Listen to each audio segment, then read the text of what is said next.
माधवा कुंज बिहारी जय राधा माधवा कुंज बिहारी जय राधा माधवा कुंज बिहारी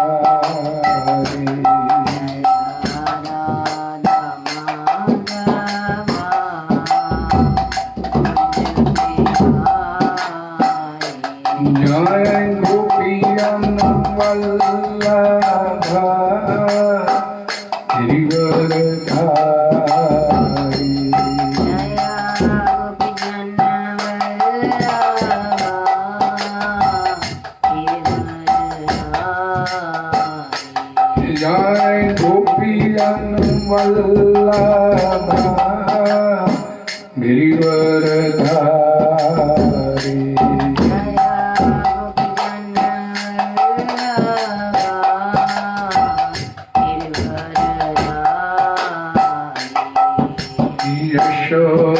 यशोदानंदन व्रज जनरंजन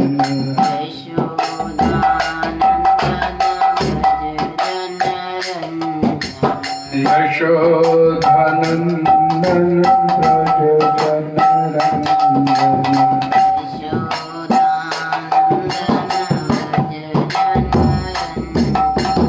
यमुना तीर बनचारी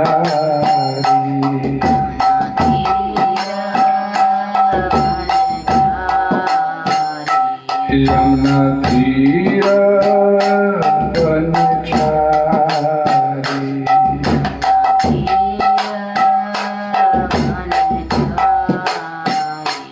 जय राधा माधवा कुंज बिहारी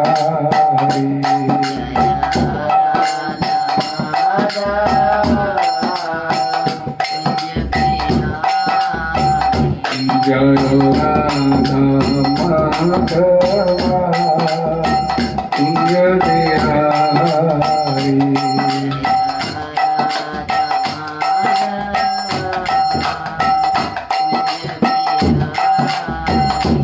हरे Krishna Krishna Krishna Hare Hare Hare Ram Ram Ram Hare Hare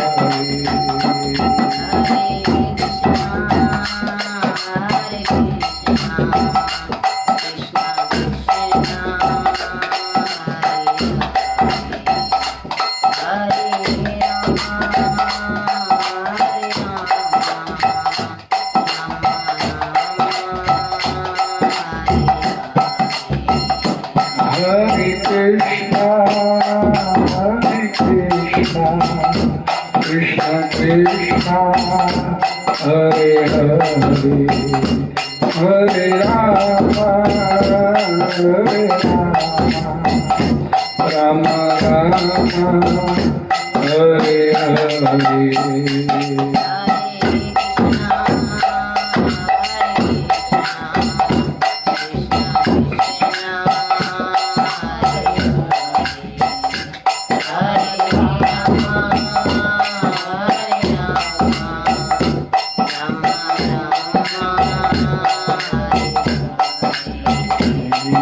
Hare Krishna, Krishna Krishna, Hare Hare, Hare Ram, Ram Hare Hare.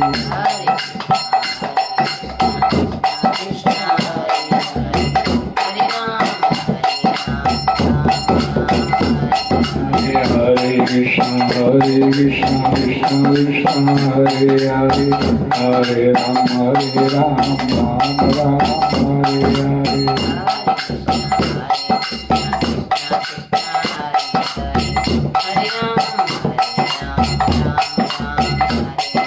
Hare Krishna, Krishna Krishna, Hare Hare, Hare Ram, Ram Hare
ओम नमो भगवते वासुदेवाय।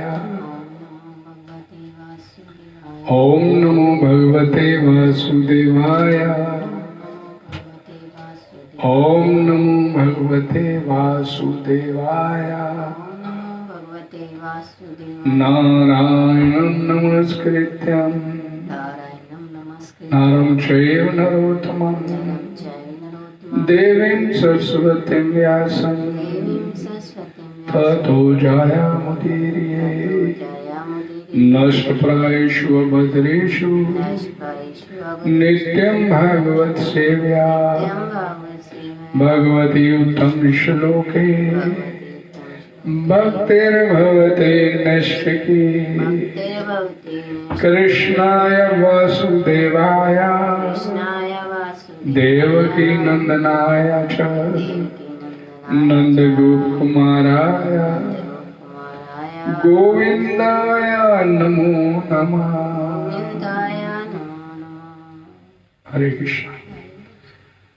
आज दिन वीरवार, बड़ा पावन दिवस, एकादशी महामहोत्सव संध्या समय भगवत गीता की इस क्लास में आप सभी का स्वागत है और आप सभी का बहुत बहुत धन्यवाद। चर्चा करेंगे श्रीमद् भगवत गीता यथारूप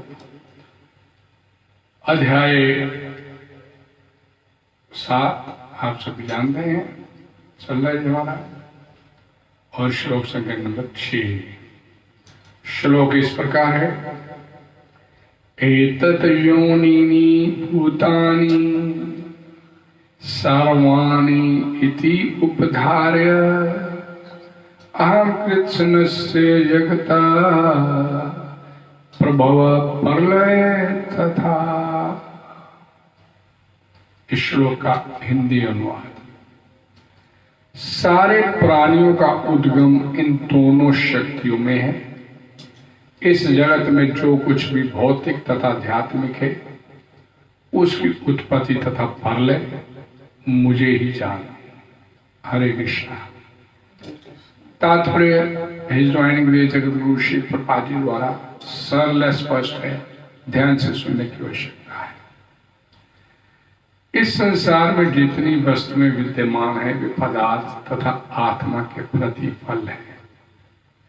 आत्मा सृष्टि का मूल क्षेत्र है और पदार्थ आत्मा द्वारा उत्पन्न किया जाता है। भौतिक विकास की किसी भी अवस्था में आत्मा की उत्पत्ति नहीं होती, अपितु ये भौतिक जगत आध्यात्मिक शक्ति के आधार पर ही प्रकट होता है। इस भौतिक शरीर का इसलिए विकास हुआ क्योंकि इसके भीतर आत्मा उपस्थित है। एक बालक धीरे धीरे बढ़कर कुमार तथा अंत में युवा बन जाता है क्योंकि उसके भीतर आत्मा उपस्थित है। इसी प्रकार इस विराट ब्रह्मांड की समग्र सृष्टि का विकास परमात्मा विष्णु की उपस्थिति के कारण होता है। अतः आत्मा तथा पदार्थ मूलतः भगवान की दो शक्तियां हैं जिनके संयोग से विराट ब्रह्मांड प्रकट होता है। अतः भगवान ही सभी वस्तुओं के आदि कारण है। भगवान का अंश रूप जीवात्मा भले ही किसी गगनचुंबी प्रासाद या किसी महान कारखाने या किसी महानगर का निर्माता हो सकता है, किंतु वह विराट ब्रह्मांड का कारण नहीं हो सकता। इस विराट ब्रह्मांड का सृष्टा भी विराट आत्मा या परमात्मा है और परमेश्वर कृष्ण विराट तथा लघु दोनों ही आत्माओं के कारण है। अतः वे समस्त कारणों के कारण इस बात की पुष्टि कठोपनिषद में 2:2-13 हुई है, नित्यो नित्यानां चेतना चेतनश्चनानाम। हरे कृष्णा। ओम अज्ञानतिमिरन्धस्य ज्ञानाञ्जनशलाकया चक्षुर्मिलितं येन तस्मै श्रीगुरवे नमः। श्रीचैतन्यमनोभीष्टं स्थापितं येन भूतले स्वयं रूपा कदा मह्यं ददाति सम्पदान्तिकं। नमो विष्णुपदाय कृष्णपृष्ठाय भूतले श्रीमते भक्ति वेदांत स्वामिनीति नामिने नमस्ते सरस्वते देवे गौरवाणी प्रचारिणे निरविशेष शून्यवादी पाश्चात्य देशधारिणे वाञ्छा कल्पतरुभ्यश्च कृपा सिन्धुभ्येव च पतितनाम पावनेभ्यो वैष्णवेभ्यो नमः। जय श्री कृष्ण चैतन्य प्रभु नित्यानंद श्री अद्वैत गदाधर श्रीवासादि और भक्तवृंद। हरे कृष्ण कृष्ण कृष्ण हरे हरे, हरे राम राम राम हरे हरे। भगवत वाणी श्रीमद् भगवद गीता की जय। जगत गुरु श्री बाबा जी की जय। कल हमने चर्चा किया था कि 8 तत्वों वाली अपरा प्रकृति, जल भूमि वायु अग्नि आकाश मान बुद्धि अहंकार 8 तत्व, और 8 तत्वों से बना शरीर, प्रकृति से जो बना, अपरा प्रकृति से प्राप्त हुआ आत्मा को, अर्थात मेरे को, आपको, सभी को, हम सब आत्मा है, वी आर ऑल सोल। और हमारे को ये जो हमने शरीर धारण कर रखा है ये प्राप्त हुआ अपरा प्रकृति से। अपरा प्रकृति से प्राप्त होने से हमारा संबंध सीधा अपरा प्रकृति जड़। अपरा प्रकृति निकृष्ट है, जड़ है और परिवर्तनशील है। ये भगवान की एक शक्ति है, अपरा प्रकृति बोलते हैं इसे। और भगवान आगे बताए कि मेरी एक और शक्ति है, वो परा प्रकृति है, वो आत्मा। आत्मा भगवान का अंश है, मामे वंशो, मेरे अंश है, भगवान बोलते हैं आत्मा। लेकिन जब ये अपरा प्रकृति के साथ अपना संबंध जोड़ लेती है, अपना संबंध मान लेती है, तो ये फिर परा प्रकृति बन जाती है। अंश मेरा है, लेकिन ये जाके प्रकृति, माया, संसार उसकी गोद में जाके बैठ जाता है। अपरा और परा में अंतर क्या है? भगवान यहां पर बोलते हैं कि ये दोनों मेरी शक्तियां हैं और इसमें, इन शक्तियों में जो कुछ भी आगे निकल रहा है इस संसार में हम लोग जो देखते हैं, जितने प्रकार के भी चर अचर जीव हैं इस संसार में, सब आत्मा, पर प्रकृति और अपरा प्रकृति के संयोग का फल है। 14 भुवन वाला ये ब्रह्मांड, 3 लोक, 14 भुवन, और इसमें हर प्रकार की योनि, 84 लाख योनियां, जलचर, नभचर, थलचर,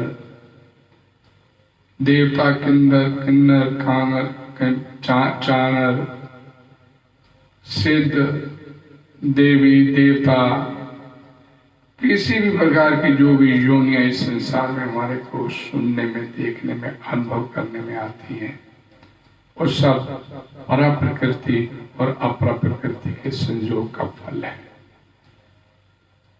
और ये दोनों भगवान बोलते मेरी शक्तियां हैं। इसलिए इस संसार में जो उत्पत्ति होती है और प्रलय होता है, इसका कारण मैं ही, मेरे कोई जान। अर्थात बृहदारण्य के पुराण में बताया गया, एक काकी ना रमत है, अब अकेले में भगवान का मन नहीं लगता तो इस सृष्टि खड़ी करते हैं, अपने आप को ही विभिन्न रूपों में विस्तारित करते हैं, और फिर जब मन भर जाता है तो अपनी सारी सृष्टि को समेट लेते हैं।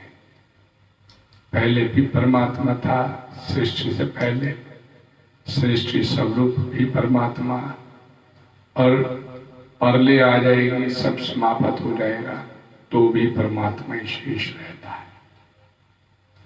और चूंकि आत्मा परमात्मा का अंश है, ये अपने स्वरूप को भूल जाता है जब ये अपरा प्रकृति के साथ अपना संबंध जोड़ता है। अपरा किसे कहते हैं और जड़ किसे कहते हैं और चेतन किसे कहते हैं? जो खुद को न जान सके, ध्यान से समझिए, जो खुद को न जान सके, न दूसरे को भी जान सके, ये अपरा प्रकृति है। जो खुद को न जान सके और दूसरे को भी न जान सके, इसे अपरा प्रकृति अर्थात जड़ है। और जो खुद को भी जान ले और दूसरों को भी जान ले, जो खुद को भी जान ले और दूसरों को भी जान ले, ये परा प्रकृति कहलाती है।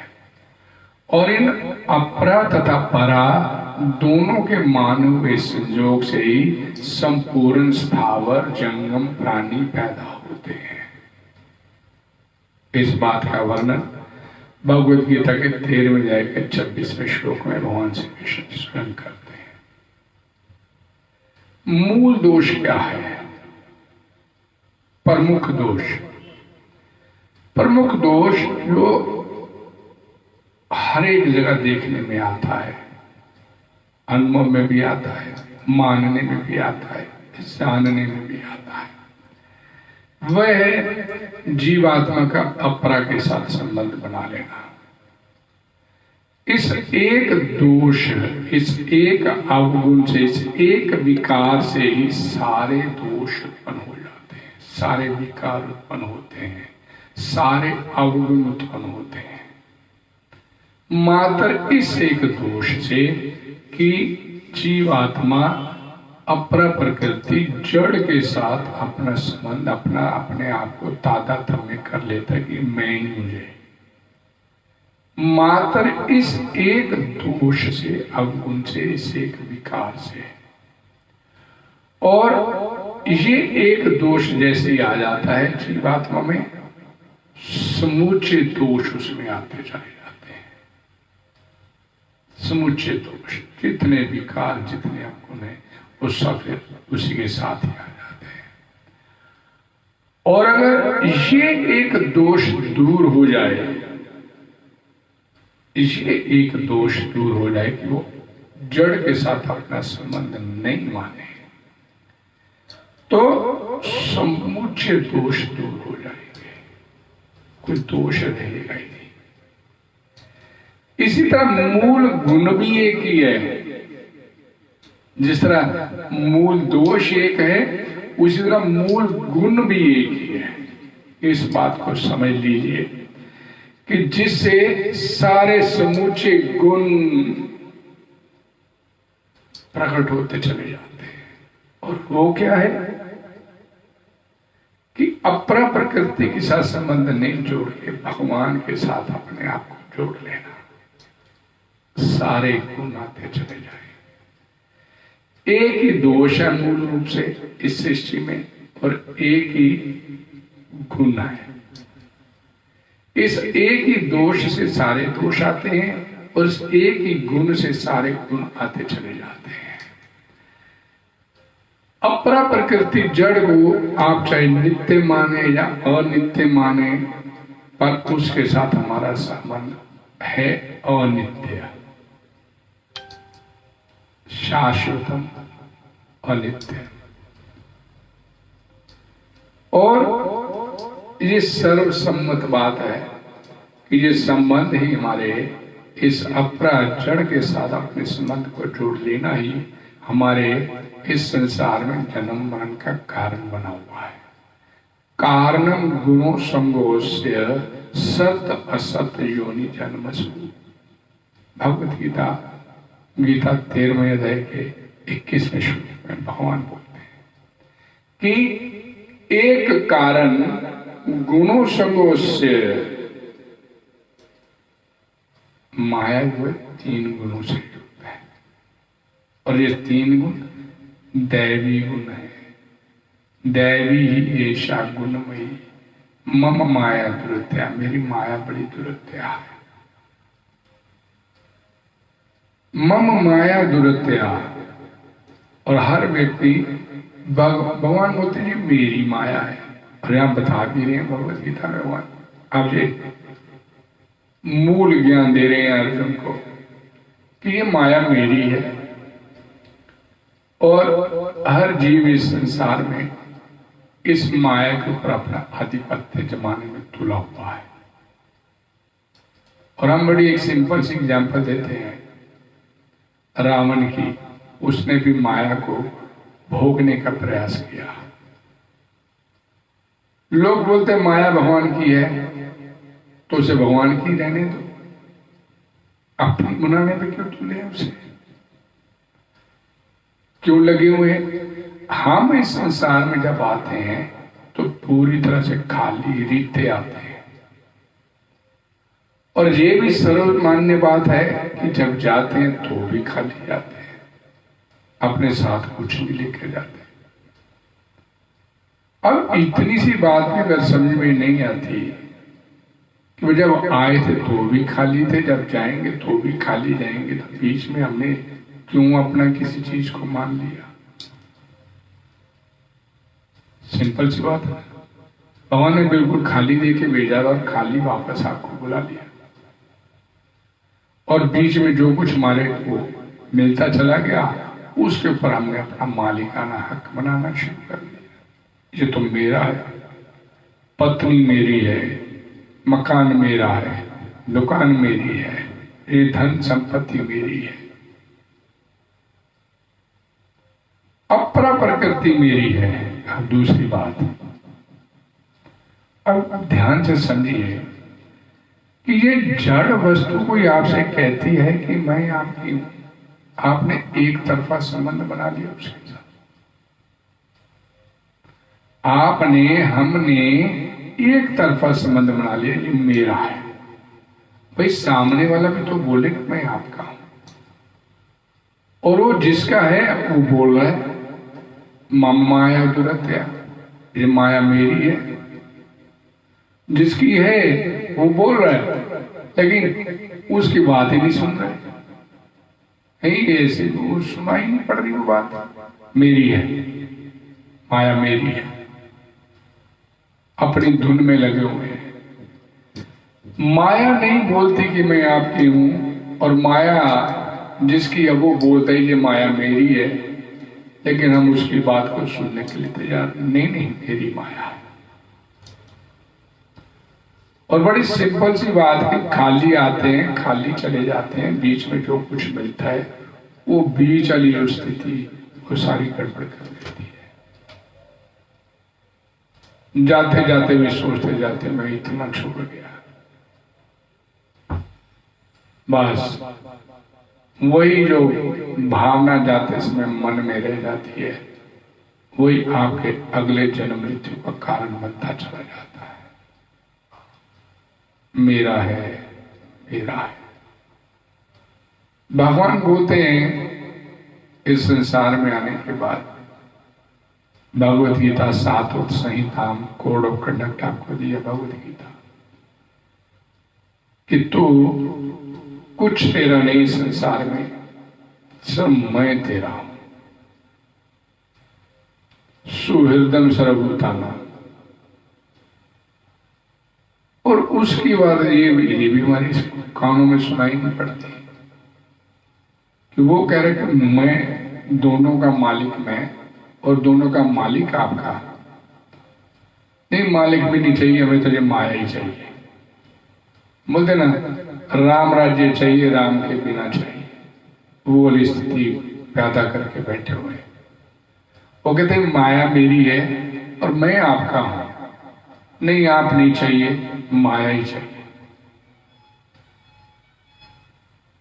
और यही जो स्थिति हमारे को इस संसार में लगातार जन्म जन्मांतर से चक्कर कटवा रही है। कारणम गुणो संगो सत सत योनि जन्मसु, यही संसार का बीज है, यही संसार का नियम बन गया।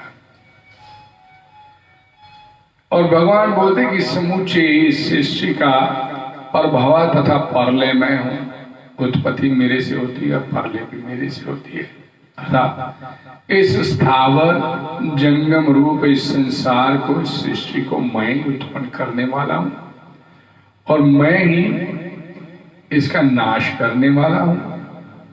और क्योंकि मेरे सिवाय संसार का दूसरा कोई भी कारण या कार्य नहीं है, अर्थात मैं ही इसका निमित्त तथा उपादान कारण हूं। और हम लोग इस संसार में भ्रमित हो जाते हैं। श्रीमद् भागवतम पुराण में बड़ा सुंदर वर्णन आता है कि ब्रह्मा जी जब मोहित हो गए, अरे ये सृष्टि करता जिसका एक झलक प्राप्त करने के लिए लाखों हजारों सालों की तपस्या कम पड़ती है, आज वो छोटे छोटे बाल गोपालों के हाथ में रखकर भोजन कर रहे हैं और उनका जूठन भी खा रहा है। बाल गोपाल कहते ये खा कन्हैया, ये खा कृष्ण, ये खा कृष्ण, ये खा, ये मैंने लेके आया, ये मेरी माता ने भेजा, ये खा के दे कृष्ण। जिसको बड़े बड़े हवन यज्ञों में एक हवि अर्पित करने के लिए बड़े बड़े महात्मा लोग बैठे होते हैं, वो आज अपने हाथों से जूठन मुंह में जो डाला हुआ वो खा रहे हैं। ये भगवान नहीं हो सकता। भ्रमित हो गया ब्रह्मा जी, बुद्धि चक्कर खा गई। और उन्होंने क्या किया, भगवान जी के जितने बाल गोपाल थे, जितने गैया बछड़े थे, उन सबको चुरा लिया। और ये जानने की ये सृष्टि करता नहीं है, ये सिद्ध करने की ये सृष्टि करता नहीं है, ये सिद्ध करने के लिए। अब वो भूल गया कि जिसके उपादान, जिसके निमित्त और उपादान से तू इस सृष्टि का निर्माण करता है, निर्माण करने में सफल हो पाता है, उसी को तू चकराने के ऊपर आके तुल गया, उसी की परीक्षा लेने के तुल गया। माया बड़ी प्रबल है।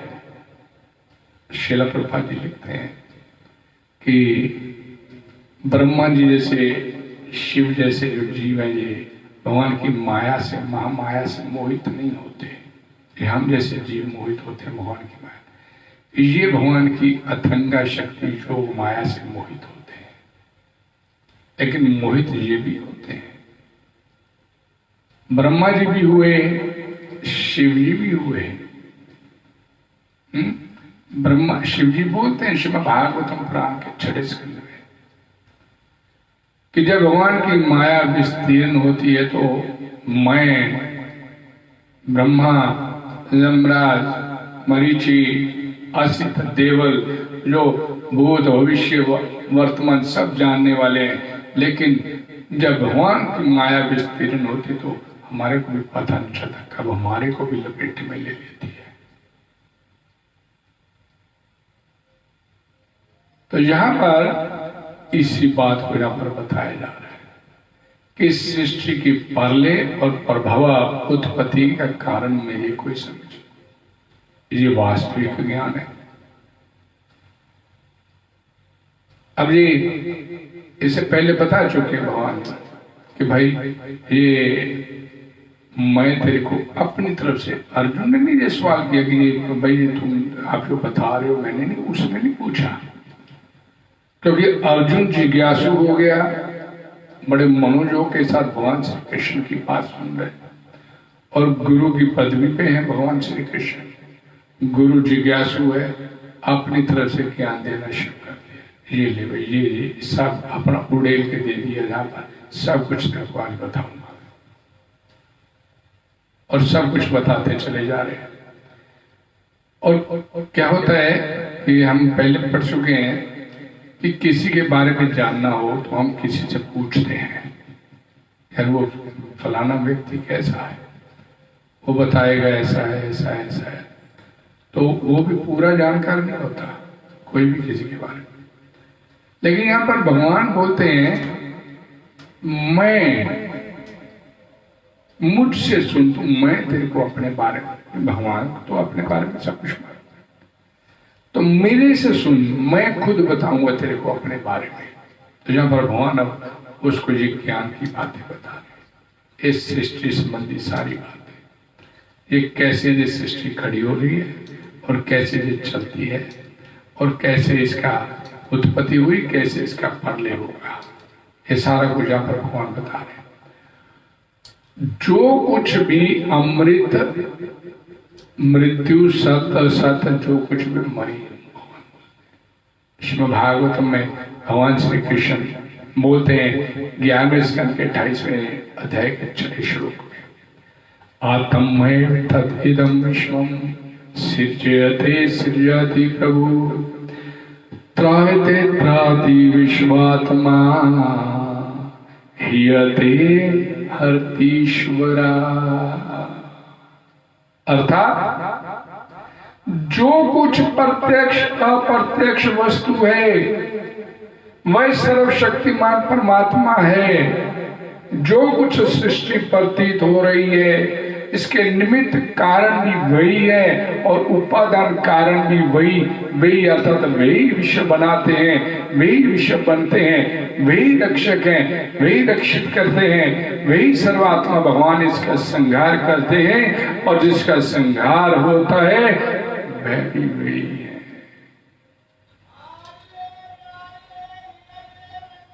उद्धव को तैत्तिरीय उपनिषद में बताया गया अन्न भी मैं ही हूं और अन्न को खाने वाला भी मैं ही हूं। भोक्ता रम यज्ञ तपसाम सर्वलोक महेश्वरम, मालिक भी मैं ही हूं सारा, किसी और को मालिक मत मान लेना। सुहृदम सर्वभूतानाम, और तेरा सबसे बड़ा हितैषी, तेरा सबसे बड़ा विश्व भी मैं ही। ज्ञात्वा माम शांति मृच्छति, अगर इस 3 सूत्री फार्मूले को तू समझ जाएगा, आत्मसात कर लेगा, तो वास्तविक परम शांति को प्राप्त होगा। भगवान बोलते हैं भोक्तारम यज्ञ तपसाम सर्वलोक महेश्वर, अर्थात अपरा और परा प्रकृति तथा उनके संयोग से पैदा होने वाले संपूर्ण प्राणी जो कुछ देखने, सुनने, अनुभव करने में आते हैं, इस सब के सब इसके स्रोत भगवान ही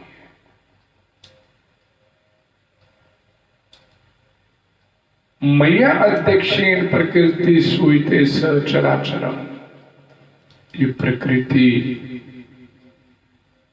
ये जड़ अपरा, ये मेरी अध्यक्षता में, अंडर माई सुपरविजन अपने आप नहीं कार्य करती है। ये मेरी सुपरविजन में कार्य कर रही है, मेरी अध्यक्षता में। कोई सुनामी अपने आप नहीं आता, कोई अर्थक्वेक अपने आप नहीं आता, कोई एक क्या बोलते हैं आप बात खत्म करते हुए कि उसकी मर्जी के बिना पत्ता ही नहीं हिलता। और तो बात छोड़िए, एक पत्ता भी अगर हिलता है तो उसकी मर्जी से हिलता है। इसलिए सब कुछ यहां बता दिया भगवान ने कि प्रभवा तथा परलय तथा मैं हूं। एतत् योनिनी भूतानि श्लोक में बोला गया, जितने भी देवता, मनुष्य, पशु, पक्षी आदि जंगम, इस सब के सब मेरी अपर और पर प्रकृति के संबंध से उत्पन्न हो रहे हैं। और सर्वाणी इति उपधार्य, स्वर्ग लोक, मृत्यु लोक, पताल लोक आदि संपूर्ण लोगों के जितने भी स्थावर जंगम प्राणी है, सब के सब अपरा प्रकृति के संयोग से उत्पन्न होते हैं। और तात्पर्य ये हुआ कि परा प्रकृति ने अपरा को अपना मान लिया, उसका संग कर लिया, इसी से सब प्राणी पैदा हो रहे हैं। और इसीलिए ये जीव आत्मा इस संसार में जीवभूता बन गया। ममवंशो जीवलोके जीवभूता सनातन, ये जो जीवभूत है ये सनातन है, मेरा है अंश। लेकिन इसने गलती कहां पे कर दी? मन सष्टानी इंद्रियाणी प्रकृति स्थानी कर्षते, ये गलती कर लिया इसने। अंश मेरा, संतान मेरी, लेकिन जाके माया की खोज में बैठ गया। और फिर कर क्या रहे? प्रकृति स्थानी कर्षते, कर्षते भी संघर्ष कर रहा है। किसके लिए? किसके साथ? प्रकृति से, माया से। किस लिए? आनंद प्राप्त करने के लिए। ये भगवदीय गुण है हर एक जीव के अंदर। हम भगवान के अंश हैं। भगवान full of player, source of player, आनंद के स्रोत हैं। उसके अंश होने के साथ हम भी आनंद के स्रोत हैं, छात्र भी आनंद है जी। लेकिन जैसे ही अपना संबंध हमने इस जड़ प्रकृति के साथ जोड़ लिया, अपने वास्तविक स्वरूप से अनभिज्ञ हो गए, तो दुख हमारे जीवन में शुरू हो गए। और जोड़ा किस लिए वो संबंध? उस वहां से सुख ढूंढने के लिए। सुख का तो खुद ही आगाम है। एक शेर का बच्चा गलती से भेड़ों के झुंड में आ गया, छोटा सा। अब भेड़ों का दूध पी के पलने लगा। भेड़ों ने उसे पालना शुरू किया। बच्चा था, और जैसे थोड़ा थोड़ा बड़ा हुआ, उसका शरीर, उसका आकार, उसका सब बदल गया। और एक दिन भेड़ें जंगल में चरने गई। वहां शेर की दहाड़ सुनी, आवाज सुनी शेर की। सब घबरा के भाग गए। और शेर का बच्चा वो भी भागा, क्योंकि भेड़ों के साथ पल के भेड़ जैसा उसका व्यवहार हो गया। 2 बार दहाड़ पड़ी। तीसरी बार शेर के बच्चे ने भी उधर से दहाड़ लगा। उसे आत्मज्ञान हुआ कि मैं भी शेर हूं।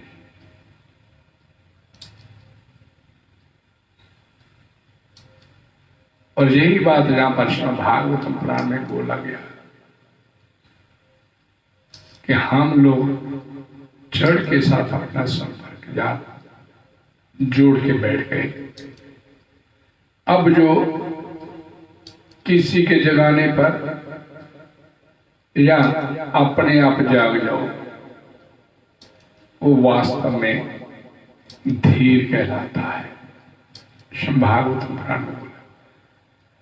अब गुरु के माध्यम से जीवात्मा को भगवान जगाने का काम करते हैं, गुरु के माध्यम से।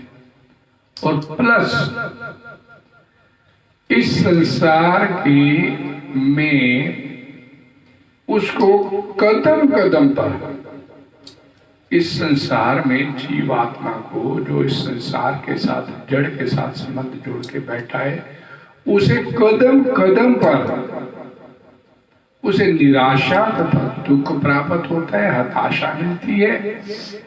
लेकिन इसके बावजूद भी वो समझने के लिए तैयार नहीं है कि ये ऐसा क्यों होता है मेरे साथ। और फिर जद्दोजहद में लगा रहता है कि नहीं, अभी प्रयास और करूंगा तो जीवन में सुख मिल जाएगा। पूरी दुनिया भ्रमित होकर बैठी हुई है। हर दुनिया में व्यक्ति सोचता कि मैं मेहनत कर रहा हूं तो मैं सफल हो गया।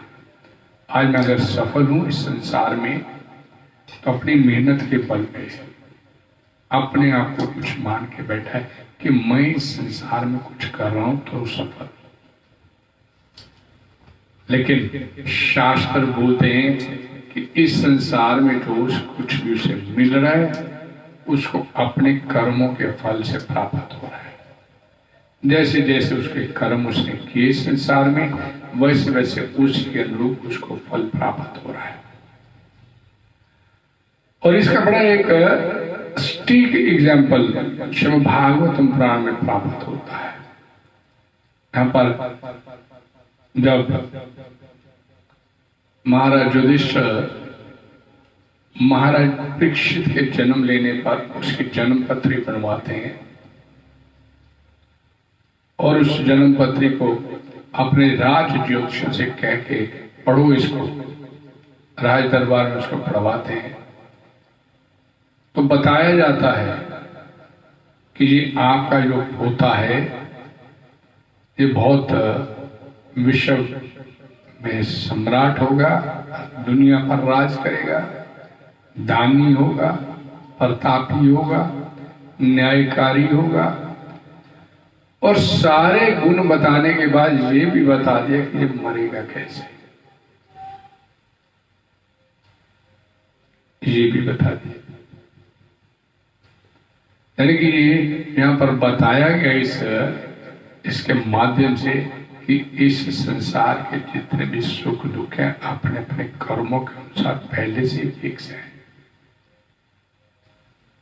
फिर कहते हैं जी कि कर्म भविष्य का निर्माण करते हैं। इस जन्म के कर्म आपके अगला भविष्य आपका अर्थात अगला जीवन आपका कैसा होगा वो निर्माण करें। ये तो हम भ्रमित होकर बैठे कि मैं मेहनत करके इस संसार में अपने आप को सफल सिद्ध किया। सब कुछ फिक्स है इस संसार में, फिक्स नहीं है तो वो जो भगवान ने आपको इस करने के लिए संसार में भेजा, जो कर्म करने के लिए भेजा, जिसके लिए आपको स्वतंत्रता दिया इस कर्म करने के लिए कि मेरी भक्ति का फ्रीडम टू वर्क, मेरी भक्ति का इसके लिए स्वतंत्र करके भेजा। लेकिन हमने इस संसार में आने के बाद भगवान की उस स्वतंत्रता का दुरुपयोग करते हुए अर्थात उसकी भक्ति नहीं करते हुए उसका दुरुपयोग करते हुए हमने अपने आप को इस संसार में जड़ प्रकृति के ऊपर काबिज होने में अपने आप को लगा दिया। और परिणाम वो स्वतंत्रता का दुरुपयोग करने से प्रकृति को अपने ऊपर प्रकृति के ऊपर प्रभुत्व जताने के चक्कर में हम उस माया के जंगल में और अधिक फंसते चले गए। हम जितना सोचते कि मैं इतने का मालिक, इतने का मालिक, हम उतने के मालिक नहीं, उतने के गुलाम बनते चले गए। हम वास्तव में मालिक नहीं है, हम वास्तव में इन विषय वस्तुओं के गुलाम बन के बैठे हुए, क्योंकि इनके बिना रह नहीं सकते हम, इनके बिना जी नहीं सकते। तो इनके बिना जी नहीं सकते, इनके बिना रह नहीं सकते, तो मालिक थोड़े हुए, इसके तो गुलाम। जड़ के ऊपर काबिज। और मैंने शुरू में आपको बोल दिया कि खाली आए थे, खाली जाना है। कि इतने विकार हमने पैदा कर दिए अपने अंदर, इतने का मालिक, इतने का, तो भगवान फिर दोबारा भेज देते, चल दोबारा मालिक, तुम मालिक बन गया था, चल वापस उसी तेरी सल्तनत में तेरे को दोबारा जन्म दे देते हैं। इस संसार में जीवात्मा जब इस संसार से जाता है तो उसका दोबारा आने का कारण एक ही होता है कि इस जड़ को अपना मान के चला जाता है कि ये मकान तो मेरा है, और ये सोचते सोचते जाता है कि ये जो मकान है ये मैंने इतनी मुश्किल से बनाया था, क्या होगा मेरे इस मकान का। उस मकान के साथ आपकी आसक्ति थी या उस किसी विशेष संबंध के साथ आपकी आसक्ति थी, उसी विशेष संबंध के इर्द गिर्द, उसी विशेष वस्तु के इर्द गिर्द आपको दोबारा फिर जन्म दे दिया जाता है। तेरी बड़ी आसक्ति थी, जहां पर चल जाएंगे। आपका ऊपर का कपड़ा बदल दिया गया और आपको नया कपड़ा डाल के इस संसार में उसी जगह पर वापस भेज दिया जाता है। इसको समझने के लिए और थोड़ी सी आपने पर्टिकुलर देखा होगा, कभी कोई सोशल प्राणी है, सामाजिक प्राणी है, कोई गाय है या कोई कुत्ता है, विशेष किसी एक घर के बाहर ज्यादा जाके बैठता है। कोई गाय आती है, पर्टिकुलर एक घर के बाहर काफी देर खड़ी रहती है, उसे खाने को मिलता है या नहीं मिलता, क्या उसका संबंध पर्टिकुलर उसी घर में आके क्यों खड़ी होती है? क्योंकि उसका लगाव था उसके साथ। लेकिन अब उसका कपड़ा ऊपर का बदल दिया गया और उसे भेज दिया गया उस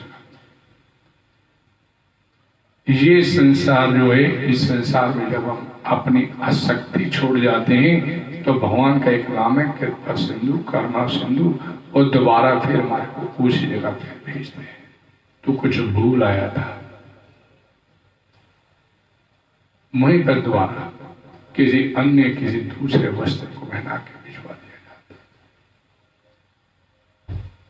श्रीमद् हमारे पुराणों में कथा आती है, एक कैलाश नाम का एक व्यक्ति था। नारद जी उसके पास गए, भाई कैलाश चल तेरे को आज मैं वैकुंठ ले चलता हूं, छोड़ इस दीन दुनिया को। अरे नहीं मुनिवर, अभी तो मैंने जिंदगी में शादी नहीं हुई मेरी, अभी तो मैं ऐसे जवानी में चला जाऊं, मना कर दिया। नारद मुनि कुछ वर्ष बाद फिर आए, भाई अब तो तेरी शादी शुदी होगी, तेरे बच्चे हो गए हैं, चल वैकुंठ ले चलते, इस जन्म मरण के चक्कर से निकाल। अरे नहीं मुनि, अरे तो बच्चे छोटे छोटे बच्चे हैं, बच्चों का प्यार ही अभी तो मैंने महसूस किया, मना कर दिया। नारद मुनि फिर कुछ वर्षों बाद आए, और तो भाई तेरे पोते हो गए हैं। हाँ जी पोते हो गए हैं, बच्चे बड़े लापरवाह हैं, मेरे को सारा घर का देखभाल करनी पड़ती है,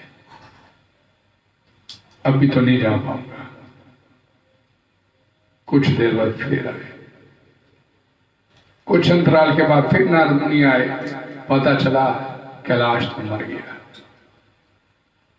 नारद मुनि वापस लौटने लगे, देखा दरवाजे पर कुत्ता भौंक रहा है। अरे कैलाश तू? नारद मुनि पूछे, हाँ जी मैं, चल अभी भी तेरे को ले चलूं, क्या कुत्ते की जोनी में आ गया तो? और नहीं आप समझते नहीं, इतनी मेहनत से मैंने धन जमा इकट्ठा किया था, मेरे बच्चे बड़े लापरवाह, सुबह लेट उठते हैं, मैं घर की चौकीदारी करता रहता हूँ, इसलिए बचा हुआ ये घर फिर जाने से मना कर दिया उस कुत्ते की जोनी में। नारद मुनि फिर आए कुछ अंतराल के बाद, चल कैलाश, इन कैलाश का कुत्ता का हाथ कुत्ता भी नहीं। खिन मन से नारद जी चारे वापस, तो देखा पिछवाड़े में, घर के पिछवाड़े में एक सांप। अरे कैलाश तू पिछा क्या जा रहा? मैं, बच्चे बड़े बेवकूफ है, खेतों की रखवाली कर रहा हूं, जानवर आते फसल खा जाते हैं, मैं रखवाली करता रहता हूं खेतों में बच्चों के। अब तरस आ गया नारद जी कि जीव आत्मा किस कदर मोहित होता रहता है इस संसार में, इस अपरा प्रकृति के साथ संबंध जोड़ के किस कदर भ्रमित होकर बैठा हुआ है कि मैं राखी कर रहा हूं इस खेतों की, मैं राखी कर रहा हूं अपने घर बार की। नारद जी को बड़ा तरस आया, बड़ी दया आ गई, उन्होंने उसी समय शोर मचाया, सांप सांप सांप सांप। तत्काल घर में कैलाश के बच्चे लठ लेके बाहर निकल आए, और उन्होंने सांप को देखा तो लाठी मार मार के मारना शुरू कर दिया, और वो सांप चिल्लाता रहा, मैं आपका पिता हूं। कौन सा पिता? सांप। और लाठियों से पीट पीट कर उन्होंने उसे मार डाला। इस संसार की रचना ऐसी हुई है, हर जीवात्मा इस अपरा प्रकृति से मोहित होकर बैठा है। दैवी ही ऐसा गुणमयी मम माया दुरत्या, मेरी माया बड़ी दुर्लभ्य है, ये माया है, ये अपरा प्रकृति है, ये संसार है, ये मेरी माया है। मम माया दुरत्या, और मेरी माया को पार पाना बड़ा मुश्किल है, और जीव आत्मा इसके ऊपर काबिज होना चाहता है। इस माया को छोड़ने के लिए तैयार नहीं जीव आत्मा। लेकिन भगवान बोलते हैं कोई निकलना चाहे तो मां मेरी प्रपद्यन्ते, मेरी शरण में, क्योंकि माया तो मेरी है ना, मैं उसे आटन करूंगा, छोड़ नहीं सकता। मां मेरी प्रपद्यन्ते, माया में तांतरंती थे, माया को तर जाएगा। लेकिन माया को छोड़ने के लिए हम लोग तैयार नहीं, और यही वजह है कि इस संसार में भ्रमित होकर बैठे हैं। ये मेरी पत्नी है, ये मेरी माता है, ये मेरा पिता है, ये मेरा भाई है, ये मेरी संतान है, ये मेरा ये है, ये मेरा घर है। अपर प्रकृति एक ही मूल रूप से दोष है और एक ही मूल रूप से गुण है। मूल रूप से दोष है कि हमने अपर के साथ अपना संबंध जोड़ दिया, माया के साथ अपना संबंध जोड़ दिया, माया को अपना मान लिया। और गुण एक ही है कि आपने भगवान के साथ अपना संबंध जोड़ लिया, भगवान को अपना मान लिया, भगवान के आगे सरेंडर कर दिया, तो आपका काम हो जाए। नहीं तो जन्म जन्मांतरों से बहूनी में व्यतीतानि जन्मनि तव च अर्जुना, तानि अहम वेद सर्वाणि न त्वं वेद परन्तप। माया की वजह से तेरे को नहीं मालूम तू कितने जन्म जन्मांतरों से इस संसार में दुख भोग रहा है, और अब तेरे को निकालना चाहता हूं। इसलिए भगवान यहां पर मुझसे सुनो, तत् श्रुणु यथा ज्ञाससि तत् श्रुणु, मुझसे सुन। बाहर निकलना चाहते तो मुझसे सुन। मया आसक्त मना पाता योगम जन्यम मदाश्रया, मेरे में आश्रित हो जा, मेरे ऊपर, और मेरे को अपना मन दे दे, इसी से तेरा काम होगा। नहीं तो मम माया दुरत्या। हरे कृष्णा हरे कृष्णा कृष्णा कृष्णा हरे हरे, हरे राम राम राम हरे हरे। जगत गुरु श्री प्रभुपाद जी की जय, भगवत वाणी श्रीमद् भगवद गीता की जय। कल फिर इसी समय शाम को हरे कृष्ण। आप सभी का धन्यवाद।